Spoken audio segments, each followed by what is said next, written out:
I used to pick up my phone just to take a quick break or escape, and then suddenly 45 minutes were gone. Not doing anything important, not even enjoying it, just gone. I felt drained, guilty with myself, like I was wasting my potential and couldn't stop. I kept telling myself I needed more willpower, that I was just lazy. What if the problem isn't you? What if the problem is a system you're trapped in and no one ever taught you how to escape it? In this video, I'll show you the exact method that helped me break free from this room without relying on discipline. Finally take back control of my time, my focus, and my life. Because every moment you spend scrolling is a moment you could have spent building the life you actually want.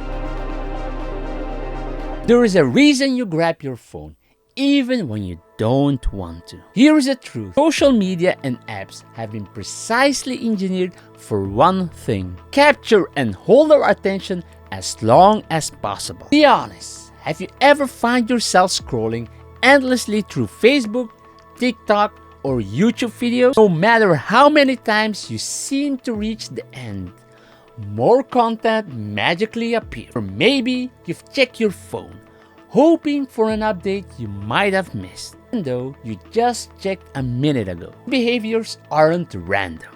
They're driven by our brain's desire for dopamine, the feel-good chemical. Social media delivers dopamine through fast, fun content related to people, events, or entertainment. Once we put our phone down, the stimulus disappears, and our brain isn't happy anymore until we start scrolling again. When you're tired, anxious, or bored, your brain wants dopamine fast. That's when the habit kicks in. That's why you can't just willpower your way out of scrolling. Your brain doesn't work that way.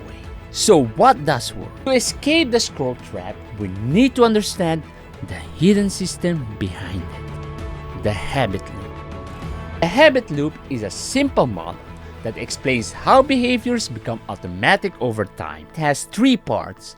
Once this loop is in place, it runs silently in the background, over and over again. And if it leaves you feeling worse afterward, you'll keep doing it unless you interrupt the cycle. Here's how it works. Cue is a trigger that tells your brain to start the behavior. Boredom, anxiety, or even just seeing your phone. Routine is the automatic action you take in response to the cue. These actions are often done without much thinking. Unlocking your phone and scrolling through news or social media, often without intending. Dopamine. You get to temporarily escape discomfort and getting a hit of dopamine. This reinforces the behavior, making it more likely you'll do it again next time the cue appears. The more this loop repeats, the harder it is to break, even when it leaves you feeling worse afterwards. Here's the good news. You can step in at any point, the cue, routine, or reward, and change the outcome. But people often turn to their phones for emotional reasons. Scrolling provides an instant escape from boredom, stress, anxiety, or feelings of loneliness. Social media platforms knows this. Their algorithms exploit our fear of missing out, keeping you in the loop, wasting minutes or even hours. If you don't identify your trigger, you'll keep reacting on autopilot. So here's what to do. Next time you feel the urge to check your phone, reach for your pen and notebook, not your phone. Write down the time, your emotions and thoughts. Maybe it's stress, anger, or loneliness. Or maybe it's a specific time of day. Your urges and writing breaks the automatic routine of infinite scroll. Now that you are aware of your trigger, how can we intervene and stop the cue from triggering the loop? If you remember the habit loop, it all starts with the cue. So in theory, if we remove or change the cue, we can prevent us from scrolling. Let's say your habit is scrolling first thing in the morning. The cue: your phone is right next to your bed. The moment you wake up, your brain says, scroll time. Now watch what happens when you change the cue. You leave your phone in another room and use a regular alarm clock instead. No phone inside means no automatic scrolling. Just one small change.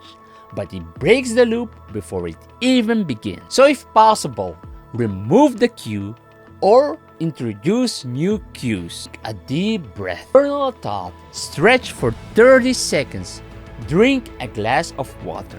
There's one more thing that has a huge impact on your cues that a lot of people miss. Biggest lie in changing your habit is that you just need to try harder. Imagine trying to lose weight while your shelves are full of junk food. It's what it's like trying to avoid scrolling while your phone is right in front of you. It can also make it harder to focus and be productive. Your surroundings shape your behavior even more than your intention. So start by cleaning your space.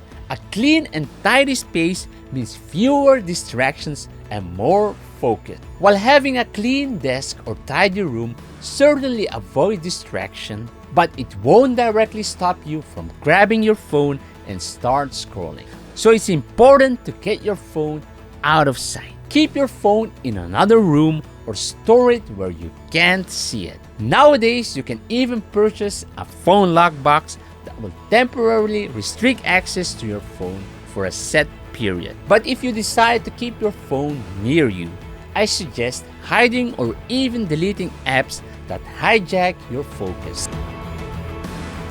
Sometimes we simply can't remove or avoid the cue. Maybe you're bored, tired, or just procrastinating. Your brain's default reaction is to grab your phone and start scrolling. Trying to not scroll in that moment, that's like trying to stop a speeding train with your bare hands. But here's the thing. Instead of trying to eliminate the cue, a more effective approach is to change the routine associated with that cue. Imagine you are craving for a snack. Your default routine is to walk up to your pantry and grab your favorite chip. But instead, you open your fridge and grab a piece of fruit like an apple. Same cue, new routine. We can apply the same principle with our phone. If you're bored, instead of reaching for Instagram, YouTube, or TikTok, you go for a walk or read one page from a book. It's all about replacing the need to scroll with something more fulfilling and productive. One of the best tools I found for this is the dopamine menu, a tool created by Jessica McKay. Let me show you how to build your personal dopamine menu to replace your harmful routines with more meaningful ones. A dopamine menu is like a restaurant menu, but instead of food, it's filled with feel-good productive options for when you're bored, low on motivation, or feel anxious. When your brain is just begging for stimulation, it defaults to scrolling because that's easy. But what if you had a set of quick, satisfying actions ready to go? The dopamine menu itself is broken into 4 parts. Starters. It is starting, which is often the hardest part. Your brain doesn't like hard tasks, and when starting feels hard,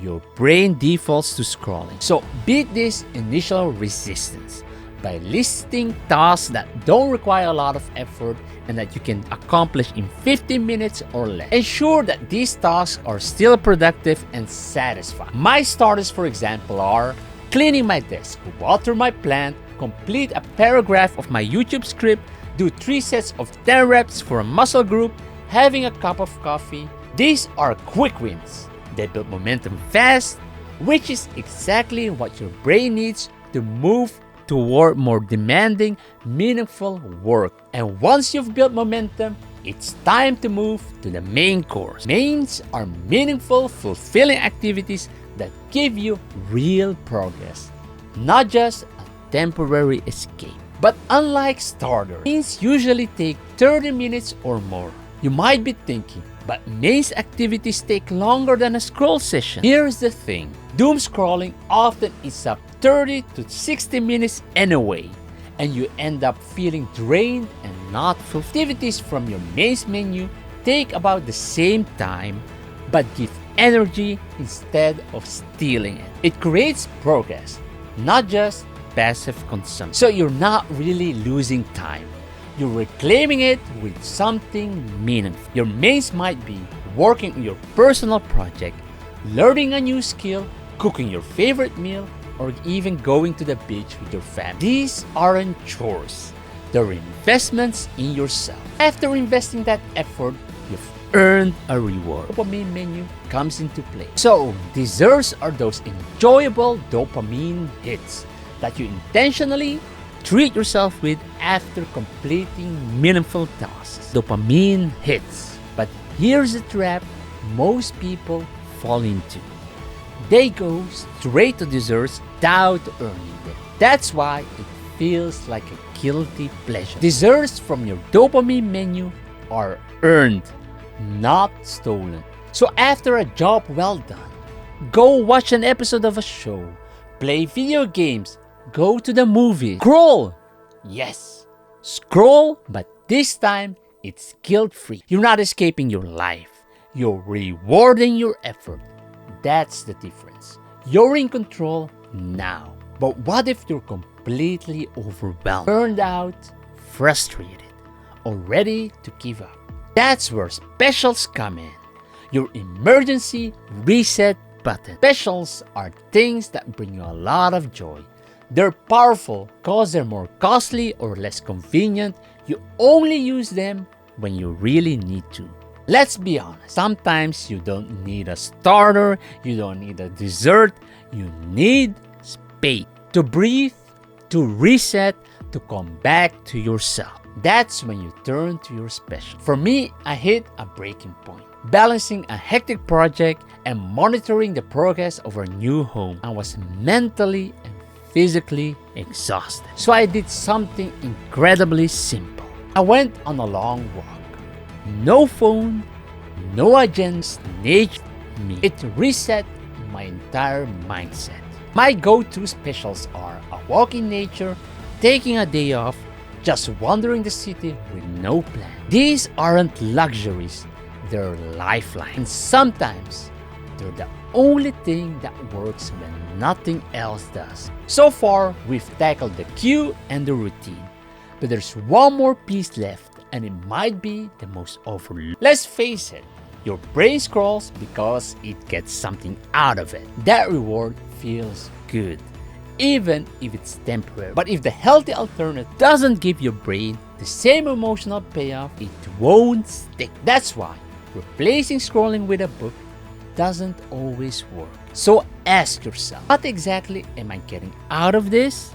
And how can I get it in a better way? If I was scrolling because I wanted novelty, that fresh dopamine hit from something new, I could replace that with watching a short, fascinating video like a 5-minute TED Talk. If I needed stimulation, something to wake my brain up, I would do something physical, like 20 push-ups, or I would just step outside to the sunlight. It gives me the dopamine without draining my attention. If I was trying to escape stress or boredom, I would pause and go make myself a coffee and step outside for 5 minutes. And if there's one thing I want you to take away, it's this. Don't break scrolling habits by saying no. You break them by giving your brain a better yes. It isn't about being perfect. Don't need to delete all your apps or go live in a cave. It's about being intentional. It's about designing your environment, your routines, and your systems so you don't have to fight your brain every day, but instead you work with it.